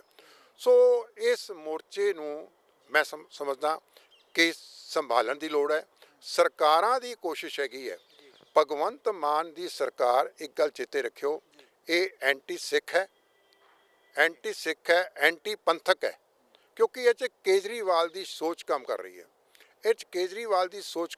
ਹੈ। ਇਸ ਕਰਕੇ ਇਹ ਐਂਟੀ ਪੰਥਕ ਸਰਕਾਰ ਹੈ ਤੇ ਐਂਟੀ ਪੰਜਾਬ ਸਰਕਾਰ ਹੈ ਤੇ ਇਸ ਕਰਕੇ ਭਗਵੰਤ ਮਾਨ ਦੀ ਸਰਕਾਰ ਦਾ ਵੀ ਇਹਦੇ ਵਿੱਚ ਕੋਈ ਨਾ ਕੋਈ ਰੋਲ ਹੈ। ਉਹ ਕਿਸ ਤਰੀਕੇ ਨਾਲ, ਦੇਖੋ 7 ਫਰਵਰੀ ਨੂੰ ਇਹ ਮੋਰਚਾ ਲੱਗਦਾ ਹੈ, 7 ਜਨਵਰੀ ਨੂੰ। ਹੋਰ ਉਸ ਤੋਂ ਪਹਿਲਾਂ ਤਕਰੀਬਨ ਕੋਈ 3-4 ਹਫ਼ਤੇ ਪਹਿਲਾਂ ਮੀਡੀਆ ਵਿੱਚ ਆ ਜਾਂਦਾ ਹੈ ਕਿ ਬਈ ਇਹ ਮੋਰਚਾ ਜਿਹੜਾ ਹੈ ਉਹ ਅੰਬ ਸਾਹਿਬ ਤੋਂ ਸਟਾਰਟ ਹੋਏਗਾ। ਭਗਵੰਤ ਮਾਨ ਦੀ ਸਰਕਾਰ ਨੂੰ ਚਾਹੀਦਾ ਸੀਗਾ ਕਿ ਬਈ ਮੋਰਚਾ ਸ਼ੁਰੂ ਹੋਣ ਤੋਂ ਪਹਿਲਾਂ ਹੀ ਕੁਝ ਬੰਦੀ ਸਿੰਘਾਂ ਦੀ ਰਿਹਾਈ ਦੇ ਵਾਸਤੇ ਸਪੇਡ ਵਰਕ ਜਿਹੜਾ ਸੀਗਾ ਹੋਮਵਰਕ ਕਰ ਲਿਆ ਜਾਂਦਾ। ਐਗਜ਼ਾਮਪਲ ਦੇ ਤੌਰ 'ਤੇ ਮੈਂ ਦੱਸ ਰਿਹਾ, ਪ੍ਰੋਫੈਸਰ ਦਵਿੰਦਰਪਾਲ ਸਿੰਘ ਭੁੱਲਰ ਦਾ ਕੇਸ ਇੱਕ ਮੈਚਿਓਰਡ ਕੇਸ ਹੈ ਜਿਹਦੇ ਵਿੱਚ ਕਿਸੇ ਪ੍ਰਕਾਰ ਦੀ ਕੋਈ ਅਦਾਲਤੀ ਰੁਕਾਵਟ ਨਹੀਂ ਹੈਗੀ, ਕਾਨੂੰਨੀ ਰੁਕਾਵਟ ਕੋਈ ਨਹੀਂ ਹੈਗੀ, ਕੌਂਸਟੀਟਿਊਸ਼ਨਲ ਰੁਕਾਵਟ ਕੋਈ ਨਹੀਂ ਹੈਗੀ। ਮੈਂ ਤਿੰਨੋਂ ਗੱਲਾਂ ਕਰ ਰਿਹਾ, ਕੋਈ ਰੁਕਾਵਟ ਨਹੀਂ ਹੈਗੀ। ਇਹ ਬਿਲਕੁਲ ਆਪਣੇ ਆਪ 'ਚ ਕਲੀਅਰ ਕੱਟ ਕੇਸ ਹੈ। ਔਰ ਸੋ ਮਚ ਸੋ ਕਿ 2019 ਦੇ ਵਿੱਚ ਜਿਸ ਵੇਲੇ 550 ਸਾਲਾ ਸੀਗਾ, ਉਸ ਵੇਲੇ ਦੇ ਨੋਟੀਫਿਕੇਸ਼ਨ ਦੇ ਵਿੱਚ ਇਹਨਾਂ ਦਾ ਨਾਮ ਹੈ ਕਿ ਇਹਨਾਂ ਨੂੰ ਰਿਹਾ ਕੀਤਾ ਜਾਵੇ। ਹੁਣ ਸਵਾਲ ਪੈਦਾ ਉੱਠਦਾ ਹੈ ਕਿ ਕੇਜਰੀਵਾਲ ਅਤੇ ਭਗਵੰਤ ਮਾਨ ਇਹ ਦੋਨੋਂ ਤਾਂ ਆਪ ਦੀਆਂ ਸਰਕਾਰਾਂ ਨੇ, ਇਹ ਬੜੇ ਆਰਾਮ ਦੇ ਨਾਲ ਪ੍ਰੋਫੈਸਰ ਦਵਿੰਦਰਪਾਲ ਸਿੰਘ ਭੁੱਲਰ ਨੂੰ ਇਹ ਸਾਰੇ ਐਪੀਸੋਡ ਤੋਂ ਪਹਿਲਾਂ ਬੜੇ ਆਰਾਮ ਦੇ ਨਾਲ ਰਿਹਾ ਕਰ ਸਕਦੇ ਸੀਗੇ। ਇਹਨਾਂ ਨੂੰ ਕਿਸੇ ਕੋਲ ਪਰਮਿਸ਼ਨ ਥੋੜ੍ਹਾ ਲੈਣੀ ਉਹਦੇ ਵਾਸਤੇ, ਕਿਸੇ ਕੋਲੋਂ ਪਰਮਿਸ਼ਨ ਨਹੀਂ ਲੈਣੀ। ਇਸ ਕਰਕੇ ਇਹਨਾਂ ਦੀ ਰਿਹਾਈ ਜਿਹੜੀ ਸੀਗੀ ਉਹ ਬੜੇ ਆਰਾਮ ਦੇ ਨਾਲ ਹੋ ਸਕਦੀ ਸੀਗੀ, ਅੱਜ ਵੀ ਹੋ ਸਕਦੀ ਹੈ। ਮੈਂ ਫਿਰ ਅੱਜ ਕਹਿ ਰਿਹਾ ਕਿ ਜੋ ਕੁਝ ਕੱਲ ਹੋ ਗਿਆ ਉਸ ਨੂੰ ਇੱਕ ਪਾਸੇ ਰੱਖ ਦਈਏ, ਠੀਕ ਹੈ। FIR ਵੀ ਕੈਂਸਲ ਹੋਣਗੀਆਂ। ਸਰਕਾਰ ਨੂੰ ਕੋਈ ਇਸ ਤਰੀਕੇ ਦਾ ਰਸਤਾ ਅਖਤਿਆਰ ਕਰਨਾ ਚਾਹੀਦਾ ਹੈ ਜਿਹਦੇ ਨਾਲ ਕਿ ਪੰਜਾਬ ਦੇ ਲੋਕਾਂ ਨਾਲ ਕਨਫਰੰਟੇਸ਼ਨ ਨਾ ਪਵੇ, ਕਿਉਂਕਿ ਇਹ ਆਪ ਸਰਕਾਰ ਪਬਲਿਕ ਦਾ ਕੌਨਫੀਡੈਂਸ ਤੇ ਪਬਲਿਕ ਦਾ ਜਿਹੜਾ ਵਿਸ਼ਵਾਸ ਹੈ ਹੌਲੀ ਹੌਲੀ ਇਹਦਾ ਗ੍ਰਾਫ ਥੱਲੇ ਆ ਰਿਹਾ ਹੈ। ਸਾਹਿਬ ਜਿਹੜੀ ਤੁਸੀਂ ਗੱਲ ਕੀਤੀ ਕਿ ਸਰਕਾਰ ਨੂੰ ਚਾਹੀਦਾ ਹੁਣ ਵੀ ਰਿਹਾਈ ਹੋ ਸਕਦੀ ਆ, ਪਰ ਜੇ ਸਰਕਾਰ ਇੰਨੀ ਸੁਹਿਰਦ ਹੁੰਦੀ ਤਾਂ ਸ਼ਾਇਦ ਉਦੋਂ ਦੀ ਕੰਟੈਕਟ ਕੋਈ ਡਾਇਲੋਗ ਜਿਹੜਾ ਆ ਤੁਸੀਂ ਰਾਤ ਵੀ ਪ੍ਰੋਗਰਾਮ ਦੇ ਵਿੱਚ ਇਹੀ ਗੱਲ ਜਿਹੜੀ ਆ ਉਹ ਕਰ ਰਹੇ ਸੀਗੇ ਕਿ ਕੋਈ ਵੀ ਗੱਲਬਾਤ ਨਹੀਂ ਉਹਨਾਂ ਨੇ ਕੀਤੀ। ਇਸ ਤੋਂ ਲੱਗਦਾ ਕਿ ਤੁਹਾਨੂੰ ਲੱਗਦਾ ਨਹੀਂ ਜੋ ਕੱਲ ਘਟਨਾ ਵਾਪਰੀ ਉਸ ਤੋਂ ਬਾਅਦ ਦੇ ਵਿੱਚ ਇੱਕ ਬਹਾਨਾ ਜਿਹਾ ਹੁਣ ਮਿਲ ਗਿਆ, ਕਿਉਂਕਿ ਅੱਜ ਡੀਜੀਪੀ ਜਿਹੜੇ ਚੰਡੀਗੜ੍ਹ ਨੇ ਉਹਨਾਂ ਨੇ ਪ੍ਰੈਸ ਕਾਨਫਰੰਸ ਕਰਕੇ ਉਹਨਾਂ ਨੇ ਮੀਡੀਆ ਨਾਲ ਗੱਲ ਕਰਕੇ ਜਿਹੜਾ ਉਹ ਕਹਿਤਾ ਕਿ ਆਹ ਜਿਹੜੇ ਪਰਚੇ ਜਿਹੜੇ ਆ ਉਹ ਹੋਏ, FIR ਜਿਹੜੀ ਆ ਉਹ ਹੋਈ ਹੈ। ਨਾਲ ਉਹਨਾਂ ਨੇ ਇਹ ਵੀ ਕਿਹਾ ਕਿ ਖਾਲਿਸਤਾਨ ਦੇ ਇਹਨਾਂ ਨੇ ਨਾਅਰੇ ਲਗਾਏ ਆ, ਇਹਨਾਂ ਨੇ ਸਰਕਾਰੀ ਗੱਡੀਆਂ ਦੀ ਭੰਨਤੋੜ ਕੀਤੀ ਆ, ਇਹਨਾਂ ਨੇ ਪੁਲਿਸ ਵਾਲੇ ਸਾਡੇ ਜਿਹੜੇ ਮੁਲਾਜ਼ਮ ਨੇ ਉਹਨਾਂ ਨੂੰ ਕਈਆਂ ਨੂੰ ਹਸਪੀਟਲ ਲੈ ਕੇ ਜਾਣਾ ਪਿਆ ਆ, ਇਹਨਾਂ ਨੂੰ ਸੱਟਾਂ ਲੱਗੀਆਂ। ਇਦਾਂ ਦਾ ਬਹਾਨਾ ਇੱਕ ਸਰਕਾਰ ਨੂੰ ਵੀ ਨਾਲ ਮਿਲ ਗਿਆ। ਦੇਖੋ, ਜਿੱਥੇ ਤੱਕ ਖਾਲਿਸਤਾਨ ਦੀ ਗੱਲ ਹੈ ਨਾ, ਖਾਲਿਸਤਾਨ ਦਾ ਨਾਰਾ ਲਗਾਉਣਾ ਇਲੀਗਲ ਨਹੀਂ ਹੈ, ਇਹ ਇਲੀਗਲ ਨਹੀਂ ਹੈ। ਖਾਲਿਸਤਾਨ ਦੀ ਗੱਲ ਕਰਨੀ, ਸੁਪਰੀਮ ਕੋਰਟ ਕਹਿੰਦਾ ਹੈ ਕਿ ਖਾਲਿਸਤਾਨ ਦੀ ਗੱਲ ਕਰਨੀ ਪੀਸਫੁਲੀ ਕਰਦੇ ਪਏ ਕਰੀਓ, ਠੀਕ ਹੈ। ਜੇ ਇੱਕ ਬੰਨੇ ਹਿੰਦੂ ਰਾਸ਼ਟਰ ਦੀ ਗੱਲ ਹੋ ਸਕਦੀ ਹੈ ਤੇ ਉਹ ਗੈਰ ਸੰਵਿਧਾਨਿਕ ਨਹੀਂ ਹੈ, ਗੈਰ ਕਾਨੂੰਨੀ ਨਹੀਂ ਹੈ, ਉਹਨਾਂ ਲੋਕਾਂ ਨੂੰ ਪ੍ਰਮੋਟ ਕੀਤਾ ਜਾਂਦਾ ਹੈ, ਤੇ ਖਾਲਿਸਤਾਨ ਕਿੱਦਾਂ ਆਬਜੈਕਸ਼ਨੇਬਲ ਹੋ ਗਿਆ? ਇਹ ਜਵਾਬ ਸਭ ਨੇ ਗੱਲ ਜਿਹੜੀ ਆ ਉਹ ਸ਼ਾਇਦ ਕੀਤੀ ਹੈ ਉਹਨਾਂ ਨੇ ਜਿਹੜੀ। ਮੈਂ ਤਾਂ ਮੀਡੀਆ ਦੇ ਰਾਹੀਂ ਹੀ ਮੋਦੀ ਤੱਕ ਤੇ ਡੀਜੀਪੀ ਤੱਕ ਗੱਲ ਸਵਾਲ ਕਰ ਰਹੇ ਹਾਂ। ਅਗਰ ਹਿੰਦੂ ਰਾਸ਼ਟਰ ਦੀ ਗੱਲ ਕਰਨ ਵਾਲਾ ਬੰਦਾ ਐਂਟੀ ਨੈਸ਼ਨਲ ਨਹੀਂ ਹੈ ਤੇ ਫਿਰ ਖਾਲਿਸਤਾਨ ਦੀ ਗੱਲ ਕਰਨ ਵਾਲੇ ਵਿਅਕਤੀ ਐਂਟੀ ਨੈਸ਼ਨਲ ਨਹੀਂ ਹੈ, ਉਹ ਤੇ ਕੋਈ ਧਾਰਾ ਲੱਗ ਹੀ ਨਹੀਂ ਸਕਦੀ। ਫਿਰ ਸੁਪਰੀਮ ਕੋਰਟ ਦੇ ਆਰਡਰਸ ਨੇ, ਇਸ ਪ੍ਰਕਾਰ ਦੇ ਜਜਮੈਂਟਸ ਹੈਗੀਆਂ ਨੇ। ਅਗਲੀ ਗੱਲ, ਜਿਸ ਵੇਲੇ ਤੁਸੀਂ ਦੇਖੋ ਬੇਇਨਸਾਫੀ ਦਾ ਦੌਰ ਹੌਲੀ ਹੌਲੀ ਹੌਲੀ ਵੱਧਦਾ ਜਾਏ, ਪੀਰੀਅਡ ਵੱਧਦਾ ਜਾਏ, ਉਹ ਧੱਕੇਸ਼ਾਹੀ ਵੱਧਦੀ ਜਾਏ, ਤੇ ਚੇਤੇ ਰੱਖਿਓ ਉਹਦੇ ਵਿੱਚੋਂ ਬਗਾਵਤ ਸਿਰ ਚੁੱਕਦੀ ਹੈ। ਭਾਵੇਂ ਘਰ ਦੇ ਵਿੱਚ ਦੇਖ ਲਈਏ, ਬਗਾਵਤ ਦਾ ਬੀਜ ਕੌਣ ਬੀਜਦਾ ਹੈ? ਜਿਸ ਲਈ ਬੇਇਨਸਾਫੀ ਜਿਹੜੀ ਹੈ ਉਹ ਆਪਣੇ ਪੰਖ ਖਿਲਾਰ ਲੈਂਦੀ ਹੈ, ਉਹ ਆਪਣੀ ਜਗ੍ਹਾ ਬਣਾ ਲੈਂਦੀ ਹੈ। ਅੱਜ ਸਿੱਖਾਂ ਦੇ ਵਿੱਚ ਬੇਗਾਨਗੀ ਦਾ ਅਹਿਸਾਸ ਹੈ, ਅੱਜ ਸਿੱਖਾਂ ਦੇ ਵਿੱਚ ਗੁਲਾਮੀਅਤ ਦਾ ਅਹਿਸਾਸ ਹੈ, ਸਿੱਖਾਂ ਦੇ ਵਿੱਚ ਅੱਜ ਬੇਇਨਸਾਫੀ ਦਾ ਅਹਿਸਾਸ ਹੈ ਕਿ ਸਾਡਾ ਬੇਇਨਸਾਫੀ ਹੋ ਰਹੀ ਹੈ। ਇਹ ਕਲੀਅਰ ਕੱਟ ਕੇਸਿਸ ਨੇ ਕਿ 32 ਸਾਲ ਤੋਂ ਬੰਦਾ ਤੁਸੀਂ ਅੰਦਰ ਰੱਖਿਆ ਹੋਇਆ ਹੈ, ਕੌਨਸਟੀਟਿਊਸ਼ਨ ਕਹਿੰਦਾ ਹੈ ਕਿ ਵੀ ਇਹਨਾਂ ਨੂੰ ਛੱਡ ਦਿਓ, ਸਰਕਾਰ ਅਦਾਲਤਾਂ ਕਹਿੰਦੀਆਂ ਛੱਡ ਦਿਓ, ਲੇਕਿਨ ਸਰਕਾਰ ਕਹਿੰਦੀ ਨਹੀਂ, ਅਸੀਂ ਇਹਨਾਂ ਨੂੰ ਪੋਲੀਟੀਕਲ ਰੀਜ਼ਨਸ ਕਰਕੇ ਇਹਨਾਂ ਨੂੰ ਛੱਡਾਂਗੇ ਨਹੀਂ। ਸੋ ਕੁੱਲ ਮਿਲਾ ਕੇ ਇਹ ਦੇਖਿਆ ਜਾਏ ਤੇ ਬੇਇਨਸਾਫੀ ਹੈ, ਗੁਲਾਮੀਅਤ ਦਾ ਅਹਿਸਾਸ ਹੈ। ਉਸ ਬੇਇਨਸਾਫੀ ਤੇ ਗੁਲਾਮੀਅਤ ਦੇ ਅਹਿਸਾਸ ਦੇ ਵਿੱਚੋਂ ਖਾਲਿਸਤਾਨ ਦੀ ਮੰਗ ਕਰਨਾ ਕੋਈ ਵੀ ਆਬਜੈਕਸ਼ਨ ਵਾਲੀ ਗੱਲ ਨਹੀਂ ਹੈਗੀ, ਕਿਸੇ ਪ੍ਰਕਾਰ ਦੀ ਆਬਜੈਕਸ਼ਨ ਵਾਲੀ ਗੱਲ ਨਹੀਂ ਹੈਗੀ। ਸੋ ਇਹ ਕਹਿਣਾ ਡੀਜੀਪੀ ਵੱਲੋਂ ਕਿ ਜੀ ਉਹਨਾਂ ਨੇ ਖਾਲਿਸਤਾਨ ਦੇ ਨਾਅਰੇ ਲਗਾਏ ਸੀਗੇ, ਠੀਕ ਹੈ, ਇਹ ਆਪਣੇ ਆਪ ਦੇ ਵਿੱਚ ਮੈਂ ਇਸ ਗੱਲ ਨਾਲ ਸਹਿਮਤ ਨਹੀਂ ਹੈਗਾ। ਸੋ ਤੁਹਾਡੀ ਬਾਅਦ ਦੇ ਵਿੱਚ ਕੋਈ ਗੱਲ ਹੋਈ ਹੈ ਜਦੋਂ ਦੀ FIR ਹੋਈਆਂ? ਕਰਦੇ ਹਾਂ, ਇੱਕ ਗੱਲ ਕਲੀਅਰ ਕਰਦੇ ਹਾਂ। ਕੱਲ ਉੱਥੇ ਆਪ ਸਰਕਾਰ ਵੱਲੋਂ ਡਾਕਟਰ ਇੰਦਰਬੀਰ ਸਿੰਘ ਨਿੱਜਰ, ਜੋ ਕਿ ਚੀਫ ਖਾਲਸਾ ਦੀਵਾਨ ਦੇ ਪ੍ਰਧਾਨ ਵੀ ਨੇ, ਉਹ ਵੀ ਉੱਥੇ ਕੱਲ ਡਾਇਲੋਗ ਕਰਨ ਵਾਸਤੇ ਉੱਥੇ ਮੋਰਚੇ ਦੇ ਕੁਝ ਪ੍ਰਬੰਧਕਾਂ ਦੇ ਕੋਲ ਆਏ ਸੀਗੇ। ਲੇਕਿਨ ਉਹ ਜਿਹੜਾ ਡਾਇਲੋਗ ਸੀਗਾ ਉਹ ਕਿਸੇ ਵੀ ਤਰੀਕੇ ਨਾਲ ਕਿਧਰੇ ਸਿਰੇ ਨਹੀਂ ਚੜ੍ਹ ਸਕਿਆ। ਸਰਕਾਰ ਵੱਲੋਂ ਡਾਇਲੋਗ ਕਰਨ ਲਈ ਆਏ, ਲੇਕਿਨ ਡਾਕਟਰ ਇੰਦਰਬੀਰ ਸਿੰਘ ਨਿੱਜਰ ਮੇਰੇ ਖਿਆਲ ਮੁਤਾਬਕ ਇਹੋ ਜਿਹੇ ਮਸਲਿਆਂ ਨੂੰ ਹੱਲ ਕਰਨ ਦੀ ਕੈਪੇਬਿਲਿਟੀ ਨਹੀਂ ਰੱਖਦੇ, ਪੰਥਕ ਮੁੱਦਿਆਂ ਨੂੰ ਹੱਲ ਕਰਨ ਦੀ। ਤੋ ਉਹ ਦੀ ਜਿਹੜਾ ਡਾਇਲੋਗ ਸੀਗਾ ਉਹ ਪੰਥਕ ਜਿਹੜੇ ਆਗੂ ਸੀਗੇ ਉਹਨਾਂ ਦੇ ਨਾਲ ਜੋ ਡਾਇਲੋਗ ਹੋਇਆ ਉਹ ਸਿਰੇ, ਮੈਨੂੰ ਲੱਗਦਾ ਸ਼ਾਇਦ ਇਸ ਕਰਕੇ ਭੇਜ ਦਿੱਤਾ ਹੋਣਾ ਕਿ ਚੀਫ ਖਾਲਸਾ ਦੀਵਾਨ ਦੇ ਪ੍ਰਧਾਨ ਵੀ ਹੈਗੇ ਨੇ ਨਾਲ, ਇਸੇ ਕਰਕੇ ਜੀ। ਉਹ ਚੀਫ ਖਾਲਸਾ ਦੀਵਾਨ ਦੇ ਵਿੱਚ ਵੀ ਉਹਨਾਂ ਦੀਆਂ ਜਿਹੜੀਆਂ ਕਾਰਵਾਈਆਂ ਨੇ ਉਹ ਐਂਟੀ ਪੰਥਕ ਬਹੁਤ ਸਾਰੀਆਂ ਨੇ। ਸੋ ਉਹ ਇਸ ਚੀਜ਼ ਨੂੰ ਹੈਂਡਲ ਨਹੀਂ ਕਰ ਸਕਦੇ, ਪੰਥਕ ਮੁੱਦਿਆਂ ਨੂੰ ਹੈਂਡਲ ਕਰਨ ਦੇ ਕੈਪੇਬਲ ਯੋਗ ਨਹੀਂ ਹੈਗੇ। ਸੋ ਇਸ ਕਰਕੇ ਜਿਹੜਾ ਚੋਣ ਕੀਤੀ ਗਈ ਉਹ ਚੋਣ ਬਿਲਕੁਲ ਗਲਤ ਸੀਗੀ ਭਗਵੰਤ ਮਾਨ ਦੀ, ਔਰ ਉੱਥੇ ਉਹਨਾਂ ਨੇ ਜਿਹੜਾ ਸੀਗਾ ਭਗਵੰਤ ਮਾਨ ਨੂੰ ਭੇਜਿਆ ਉਹਨਾਂ ਨੂੰ। ਸੋ ਇਹ ਜਿਹੜਾ ਤਰੀਕਾ ਹੈ, ਮੈਂ ਸਮਝਦਾ ਕਿ ਅਗਰ ਭਗਵੰਤ ਮਾਨ ਦੀ ਸਰਕਾਰ ਵੱਲੋਂ 7 ਜਨਵਰੀ ਦੇ ਬਾਅਦ ਇੱਕ ਸੰਵਾਦ ਤੇ ਇੱਕ ਡਾਇਲੋਗ ਪ੍ਰਬੰਧਕਾਂ ਦੇ ਨਾਲ, ਕੌਮੀ ਇਨਸਾਫ ਮੋਰਚੇ ਦੇ ਪ੍ਰਬੰਧਕਾਂ ਨਾਲ ਸ਼ੁਰੂ ਕੀਤਾ ਗਿਆ ਹੁੰਦਾ, ਔਰ ਹੌਲੀ ਹੌਲੀ ਇੱਕ ਮੈਸੇਜ ਜਾਂਦਾ ਪੂਰੇ ਪੰਜਾਬ ਦੇ ਵਿੱਚ ਕਿ ਇਹ ਡਾਇਲੋਗ ਦਿਨ ਪੇ ਦਿਨ ਪ੍ਰੋਗਰੈਸ ਕਰ ਰਿਹਾ ਹੈ, ਤੇ ਇਹਦੇ ਵਿੱਚੋਂ ਇੱਕ ਆਸ਼ਾ ਦੀ ਕਿਰਨ ਜਾਗੀ ਹੈ। ਮੇਰੇ ਖਿਆਲ ਮੁਤਾਬਕ ਜਿਹੜਾ ਹੈ ਕਿ ਇਹ ਨੌਬਤ ਜਿਹੜੀ ਹੈ ਉਹ ਨਹੀਂ ਆਣੀ ਸੀਗੀ, ਕਿਉਂਕਿ ਜਿਸ ਵੇਲੇ ਤੁਸੀਂ ਡਾਇਲੋਗ ਕਰਦੇ ਹੋ ਨਾ, ਉਹ ਡਾਇਲੋਗ ਹੌਲੀ ਹੌਲੀ ਪ੍ਰੋਗਰੈਸ ਕਰਦਾ ਹੈ, ਤਾਂ ਉਹਦੇ ਵਿੱਚੋਂ ਇੱਕ ਆਸ਼ਾ ਦੀ ਕਿਰਨ ਜਾਗਦੀ ਹੈ, ਤੇ ਲੋਕਾਂ ਦੇ ਵਿੱਚ ਜਿਹੜਾ ਰੋਸ਼ ਹੈ ਨਾ, ਗੁੱਸਾ ਹੈ, ਉਹਨੂੰ ਤੁਸੀਂ ਕਰਟੇਲ ਕਰ ਸਕਦੇ ਹੋ, ਉਹਨੂੰ ਕੋਈ ਰੋਕ ਸਕਦੇ ਹੋ, ਪ੍ਰੀਵੈਂਟ ਕਰ ਸਕਦੇ ਹੋ। ਸੋ ਐਸੀ ਕੋਈ ਐਫਰਟਸ ਕੀਤੇ ਨਹੀਂ ਗਏ। ਹੋਰ ਅਗਰ ਕੇਜਰੀਵਾਲ ਦੀ ਸਰਕਾਰ ਤੇ ਭਗਵੰਤ ਮਾਨ ਦੀ ਸਰਕਾਰ ਅਗਰ ਸਿਆਣੀ ਹੁੰਦੀ, ਸਿਆਣੇ ਨਹੀਂ ਹੈਗੇ ਲੋਕ, ਅਕਲਮੰਦ ਨਹੀਂ ਹੈਗੇ ਇਹ ਲੋਕ। ਇਹਨਾਂ ਨੇ ਜੇਕਰ ਕਿ ਕਿਸੇ ਤਰੀਕੇ ਦੇ ਨਾਲ ਪ੍ਰੋਫੈਸਰ ਦਵਿੰਦਰਪਾਲ ਸਿੰਘ ਭੁੱਲਰ ਨੂੰ 1 ਮਹੀਨਾ 3 ਦਿਨ ਹੋ ਗਏ ਮੋਰਚੇ ਚਲੇ, ਬੜੇ ਆਰਾਮ ਦੇ ਨਾਲ within 5 minutes professor Davinderpal Singh Bhullar ਨੂੰ ਰਿਹਾ ਕਰਕੇ ਉਹਨਾਂ ਦੇ ਘਰ ਉਹਨਾਂ ਨੂੰ ਛੱਡਿਆ ਜਾਵੇ। ਅਗਰ ਐਸਾ ਕੀਤਾ ਹੁੰਦਾ, ਮੇਰੇ ਖਿਆਲ ਨਾਲ ਮੁਤਾਬਕ ਇਹੋ ਜਿਹੀਆਂ ਕਨਫਰੰਟ੍ਰੇਸ਼ਨਸ, ਇਹੋ ਜਿਹੇ ਜੋ ਕੁਝ ਟਕਰਾਵ ਕੱਲ੍ਹ ਹੋਏ ਨੇ, ਮੰਦਭਾਗੀ ਘਟਨਾਵਾਂ ਹੋਈਆਂ ਨੇ, ਮੈਨੂੰ ਤਾਂ ਐਜ਼ ਏ ਟੀਚਰ ਮੈਂ ਬੜਾ ਸਿੰਪੈਥੈਟਿਕ ਹਾਂ। ਮੈਨੂੰ ਪਤਾ ਲੱਗਿਆ ਕੁਝ ਪੱਤਰਕਾਰਾਂ ਦੇ ਨਾਲ ਕੁਝ ਉੱਥੇ ਮਿਸਬਿਹੇਵ ਹੋਇਆ, ਕੁਝ ਬੀਬੀਆਂ ਨਾਲ ਮਿਸਬਿਹੇਵ ਹੋਇਆ। ਮੈਨੂੰ ਕਿਸੇ ਇੱਕ ਪੱਤਰਕਾਰ ਬੀਬੀ ਦਾ ਵੀ ਫੋਨ ਆਇਆ, ਉਹਨਾਂ ਨੇ ਵੀ ਦੱਸਿਆ ਕਿ ਸਾਡੇ ਨਾਲ ਬੜੀ ਮਾੜੀ ਲੈਂਗੁਏਜ ਯੂਜ਼ ਕੀਤੀ ਗਈ ਹੈ। ਮੈਂ ਕਿਹਾ ਜੀ ਹੋ ਸਕਦਾ ਉਹ ਲੈਂਗੁਏਜ ਯੂਜ਼ ਕਰਨ ਵਾਲੇ ਏਜੰਸੀ ਦੇ ਬੰਦੇ ਹੋਣ, ਏਜੰਸੀਆਂ ਵੀ ਤਾਂ ਆਪਣੇ ਬੰਦੇ ਹਾਇਰ ਕਰਕੇ ਭੇਜਦੀਆਂ ਨੇ ਨਾ। ਸੋ ਜੋ ਕੁਝ ਵੀ ਹੋਇਆ, ਮੈਂ ਉਸ ਚੀਜ਼ ਦੇ ਵਿੱਚ ਡਿਟੇਲ 'ਚ ਨਹੀਂ ਜਾਂਦਾ, ਲੇਕਿਨ ਮੈਂ ਉਸ ਬੱਚੀ ਨੂੰ, ਪੱਤਰਕਾਰ ਬੀਬੀ ਨੂੰ ਆਪਣੀ ਬੱਚੀ ਸਮਝਦੇ ਹੋਏ ਮੈਂ ਕਿਹਾ ਬੇਟੇ ਆਈ ਅਪੋਲੋਜਾਈਜ਼, ਮੈਂ ਅਪੋਲੋਜਾਈਜ਼ ਕਰਦਾ। ਹਾਲਾਂਕਿ ਮੈਂ ਉੱਥੇ ਨਹੀਂ ਸੀਗਾ, ਲੇਕਿਨ ਮੈਂ ਸਮਝਦਾ ਕਿ ਬਈ ਇਹ ਸਾਡੇ ਸਾਰੇ ਬੱਚੇ ਨੇ, ਪੱਤਰਕਾਰ ਬੀਬੀਆਂ, ਪੱਤਰਕਾਰ ਜਿਹੜੇ ਨੇ ਉਹ ਸਾਡੇ ਪੁੱਤਰਾਂ ਮੰਗਰ ਨੇ। ਤਾਂ ਇਸ ਕਰਕੇ ਅਗਰ ਇੱਕ 71 ਈਅਰਸ ਦਾ ਬੰਦਾ ਅਗਰ ਅਪੋਲੋਜੀ ਮੰਗ ਵੀ ਲੈਂਦਾ ਹੈ, ਮੇਰੇ ਸਟਾਰ ਨਹੀਂ ਲੱਥਣ ਲੱਗੇ, ਬਲਕਿ ਇਹਦੇ ਨਾਲ ਇਹ ਹੋਏਗਾ ਕਿ ਪੱਤਰਕਾਰ ਭਾਈਚਾਰੇ ਨੂੰ ਇਹ ਲੱਗੇਗਾ ਕਿ ਬਈ ਇਹ ਸਿਆਣੇ ਬੰਦੇ ਜਿਹੜੇ ਨੇ ਇਹ ਮਿੰਟੋ ਮਿੰਟੀ ਇਹ ਅਪੋਲੋਜੀ ਵੀ ਮੰਨ ਲੈਂਦੇ ਨੇ। ਸੋ ਅਸੀਂ ਤਾਂ ਪੱਤਰਕਾਰਾਂ ਦੇ ਕੋਲੋਂ ਵੀ ਮਾਫੀ ਮੰਗੀ ਹੈ। ਮੈਨੂੰ ਤਾਂ ਉਹ ਵੀ ਚੀਜ਼ ਚੰਗੀ ਨਹੀਂ ਲੱਗੀ ਕਿ ਪੱਤਰਕਾਰ ਜਿਹੜੀਆਂ ਕਹਿੰਦੀਆਂ ਜਿਹੜੀ ਪੁਲਿਸ ਵਿੱਚ ਬੀਬੀਆਂ ਸੀਗੀਆਂ, 6-7 ਬੀਬੀਆਂ ਨੂੰ ਪਤਾ ਲੱਗਿਆ ਕਿ ਜ਼ਖਮੀ ਹੋਈਆਂ ਨੇ। ਜਿਹੜੇ ਸਾਡੇ ਇਸ ਪਾਸੇ ਬੰਦੇ ਜ਼ਖਮੀ ਹੋਏ ਨੇ, ਜਿਹੜੇ ਮੋਰਚੇ ਵਾਲੇ ਸੀਗੇ, ਮੇਰੀ ਤਾਂ ਸਾਰਿਆਂ ਨਾਲ ਸਿੰਪਥੀ ਹੈਗੀ ਹੈ ਕਿ ਭਈ ਇਹ ਚੀਜ਼ ਨਹੀਂ ਹੋਣੀ ਚਾਹੀਦੀ ਸੀਗੀ। ਅਸੀਂ ਆਪਣੇ ਮੋਰਚੇ ਨੂੰ ਪੀਸਫੁਲੀ ਅੱਗੇ ਲੈ ਕੇ ਚੱਲੀਏ। ਹੋਰ ਅੱਜ ਜੋ ਕੁਝ ਵੀ ਕੱਲ੍ਹ ਘਟਨਾ ਵਾਪਰੀ ਹੈ, ਇਹ ਸਾਰੇ ਦਾ ਹੱਲ ਇਹ ਹੈਗਾ ਹੈ ਕਿ ਪ੍ਰੋਫੈਸਰ ਦਵਿੰਦਰਪਾਲ ਸਿੰਘ ਭੁੱਲਰ ਨੂੰ ਰਿਹਾ ਕਰਨ ਵਾਸਤੇ ਕੇਜਰੀਵਾਲ ਦੀ ਸਰਕਾਰ, ਭਗਵੰਤ ਮਾਨ ਦੀ ਸਰਕਾਰ, ਪੰਜਾਬ ਦੇ ਵੱਡੇ ਹਿੱਤਾਂ ਨੂੰ ਧਿਆਨ 'ਚ ਰੱਖਦੇ ਹੋਏ, ਲਾਰਜਰ ਇੰਟਰਸਟ ਵਿੱਚ, ਕਿਉਂਕਿ ਆਉਣ ਵਾਲੇ ਸਮੇਂ ਦੇ ਵਿੱਚ ਅਗਲੇ ਮਹੀਨੇ G20 ਵੀ ਹੈਗਾ ਅੰਮ੍ਰਿਤਸਰ ਦੇ ਵਿੱਚ। ਹੋਰ ਮੈਂ ਚਾਹੁੰਦਾ ਹਾਂ ਕਿ ਸਾਡਾ ਪੰਜਾਬ ਹੱਸਦਾ ਖੇਡਦਾ ਪੰਜਾਬ ਹੋਏ, ਸਾਡੇ ਬੰਦੀ ਸਿੰਘ ਜਿਹੜੇ ਨੇ ਆਪਣੇ ਘਰਾਂ ਵਿੱਚ ਆਉਣ, ਉਹ ਘਰਾਂ ਵਿੱਚ ਆ ਕਰਕੇ ਆਪਣੇ ਪਰਿਵਾਰ ਨਾਲ ਵਸਣ। ਮੈਂ ਇੱਕ ਗੱਲ ਤਾਂ ਸਰਟੀਫਾਈ ਕਰ ਸਕਦਾ, ਦਾਅਵੇ ਨਾਲ ਕਹਿ ਰਿਹਾ, ਬੜੇ ਦਾਅਵੇ ਨਾਲ, ਤੇ ਗੁਰੂ ਨਾਨਕ ਪਾਤਸ਼ਾਹ ਦਾ ਓਟ ਆਸਰਾ ਲੈ ਕੇ, ਇਹਨਾਂ ਬੰਦੀ ਸਿੰਘਾਂ ਨੂੰ ਰਿਹਾ ਕਰਨ ਦੇ ਬਾਅਦ ਪੰਜਾਬ ਦਾ ਮਾਹੌਲ ਖਰਾਬ ਨਹੀਂ ਹੋਏਗਾ।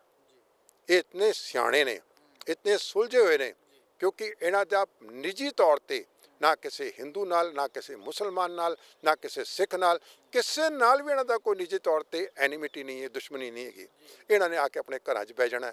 ਨਾਮ ਜਪਣ ਵਾਲੇ ਬੰਦੇ ਨੇ, ਗੁਰਬਾਣੀ ਪੜ੍ਹਨ ਵਾਲੇ ਬੰਦੇ ਨੇ। ਸੋ ਅਗਰ ਮੋਦੀ ਸਰਕਾਰ, ਭਗਵੰਤ ਮਾਨ ਦੀ ਸਰਕਾਰ, ਕੇਜਰੀਵਾਲ ਦੀ ਸਰਕਾਰ ਅਗਰ ਚਾਹੁੰਦੇ ਨੇ ਪੰਜਾਬ ਦਾ ਮਾਹੌਲ ਹੱਸਦਾ ਖੇਡਦਾ ਰਹੇ, ਤਾਂ ਇਹ ਫੈਸਲੇ ਕੀਤੇ ਜਾਣ ਕਿ ਬੰਦੀ ਸਿੰਘਾਂ ਨੂੰ ਰਿਹਾ ਕੀਤਾ ਜਾਏ। ਜਿੱਥੇ ਕੋਈ ਕਾਨੂੰਨੀ ਹਿੱਚ ਹੈਗੀ ਹੈ, ਟੈਕਨੀਕਲ ਹਿੱਚ ਹੈਗੀ ਹੈ, ਉਸ ਨੂੰ ਦੂਰ ਕੀਤਾ ਜਾਏ। ਤੇ ਜਿਹੜੇ ਬਿਲਕੁਲ ਹੀ ਕਲੀਅਰ ਕੱਟ ਕੇਸਿਸ ਨੇ, ਜਿਵੇਂ ਕਿ ਪ੍ਰੋਫੈਸਰ ਦਵਿੰਦਰਪਾਲ ਸਿੰਘ ਭੁੱਲਰ ਦਾ ਕੇਸ ਹੈ, ਗੁਰਦੀਪ ਸਿੰਘ ਖਹਿੜੇ ਦਾ ਕੇਸ ਹੈ, ਸਿਮਿਲਰਲੀ ਜਿਹੜੇ 3 ਹੋਰ ਸਿੰਘ ਨੇ ਜੋ ਕਿ ਲਗਾਤਾਰ ਪੈਰੋਲ 'ਤੇ ਆ ਰਹੇ ਨੇ, ਭਾਈ ਲਖਵਿੰਦਰ ਸਿੰਘ ਹੋ ਗਏ, ਭਾਈ ਕਹਿੰਦੇ ਆ ਸ਼ਮਸ਼ੇਰ ਸਿੰਘ ਜੀ ਹੋ ਗਏ, ਭਾਈ ਗੁਰਮੀਤ ਸਿੰਘ ਜੀ ਹੋ ਗਏ, ਇਹਨਾਂ ਨੂੰ ਤੁਰੰਤ ਰਿਹਾ ਕਰ ਦੇਣਾ ਚਾਹੀਦਾ ਹੈ।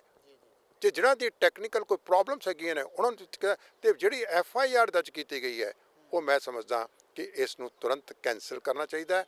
ਤੇ ਅਰੈਸਟ ਵਾਲਾ ਚੱਕਰ ਜਿਹੜਾ ਹੈ ਉਹ ਨਹੀਂ ਹੋਣਾ ਚਾਹੀਦਾ। ਇੱਕ ਸੋਲੂਸ਼ਨ ਲੱਭਣਾ ਚਾਹੀਦਾ ਹੈ ਸਾਨੂੰ, ਜਿਹਦੇ ਨਾਲ ਕਿ ਇਹ ਮੰਗਾਂ ਵੀ ਪੂਰੀਆਂ ਹੋ ਜਾਣ ਤੇ ਪੰਜਾਬ ਦਾ ਮਾਹੌਲ ਵੀ ਖਰਾਬ ਨਾ ਹੋਵੇ। ਸਰ ਤੁਹਾਡੀ ਜਿਹੜੀ ਇਹ FIR ਹੋਣ ਤੋਂ ਬਾਅਦ ਦੇ ਵਿੱਚ ਕੋਈ ਗੱਲ ਹੋਈ ਹੈ ਪ੍ਰਬੰਧਕਾਂ ਦੇ ਨਾਲ, ਜਾਂ ਕੀ? ਮੈਂ ਲਗਾਤਾਰ ਉਹਨਾਂ ਨਾਲ ਸੰਪਰਕ 'ਚ ਹੈਗਾ ਜੀ। ਮੈਨੂੰ ਅੱਜ ਸਵੇਰੇ ਵੀ ਬਾਪੂ ਗੁਰਚਰਨ ਸਿੰਘ ਉਹਨਾਂ ਦਾ ਫੋਨ ਆਇਆ ਸੀਗਾ। ਹਾਂਜੀ, ਉਹਨਾਂ ਨੇ ਮੇਰੇ ਨਾਲ ਸਾਰੀ ਗੱਲਬਾਤ ਵਿਸਤਾਰ ਦੇ ਨਾਲ ਕੀਤੀ ਹੈ। ਔਰ ਮੈਂ ਕੁਝ ਆਪਣੇ ਪਰਸਨਲ ਕਾਰਨਾਂ ਕਰਕੇ, ਮੇਰੇ ਮਦਰ 92 ਈਅਰਸ ਦੇ ਨੇ, ਔਰ ਮੈਂ ਸਵੇਰੇ ਉਹਨਾਂ ਨੂੰ ਜ਼ਰੂਰੀ ਜਿਹੜਾ ਹੈ ਕਿ ਡਾਕਟਰ ਨੂੰ ਦਿਖਾ ਕਰਕੇ ਮੈਂ ਮੋਰਚੇ 'ਤੇ ਕੱਲ੍ਹ ਸ਼ਾਮ ਤੱਕ ਉੱਥੇ ਪਹੁੰਚ ਜਾਵਾਂਗਾ। ਇਸ ਕਰਕੇ ਮੈਂ ਥੋੜ੍ਹਾ ਰੁਕਿਆ ਸੀਗਾ। ਮੈਂ ਪਰਿਵਾਰ ਵਿੱਚ ਵੱਡਾ ਹਾਂ ਅਤੇ ਇਹ ਮੇਰੀ ਬੜੀ ਵੱਡੀ ਜ਼ਿੰਮੇਵਾਰੀ ਹੈਗੀ ਹੈ। ਮੈਂ ਚਲੇ ਤਾਂ ਅੱਜ ਹੀ ਜਾਣਾ ਸੀਗਾ, ਕਿਉਂਕਿ ਹੁਣ ਸਵੇਰੇ ਉਹਨਾਂ ਦਾ ਫੋਨ ਆਇਆ ਸੀ ਮੈਨੂੰ, ਅਤੇ ਬਾਕੀ ਬੰਦਿਆਂ ਦਾ ਵੀ ਫੋਨ ਆਇਆ ਸੀ ਮੈਨੂੰ ਕਿ ਤੁਸੀਂ ਆਓ ਇਮੀਡੀਏਟਲੀ, ਅਤੇ ਹੁਣ ਮੈਂ ਕੱਲ੍ਹ ਉੱਥੇ ਪਹੁੰਚ ਜਾਵਾਂਗਾ।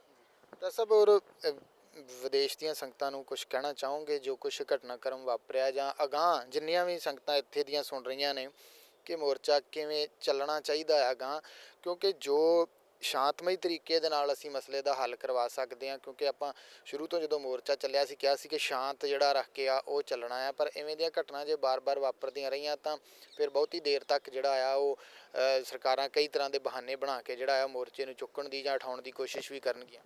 ਮੈਂ ਤੁਹਾਡਾ ਜਵਾਬ ਜਿਹੜਾ ਨਾ ਹੈਗੇ 2-3 ਮਿੰਟ ਨਾ।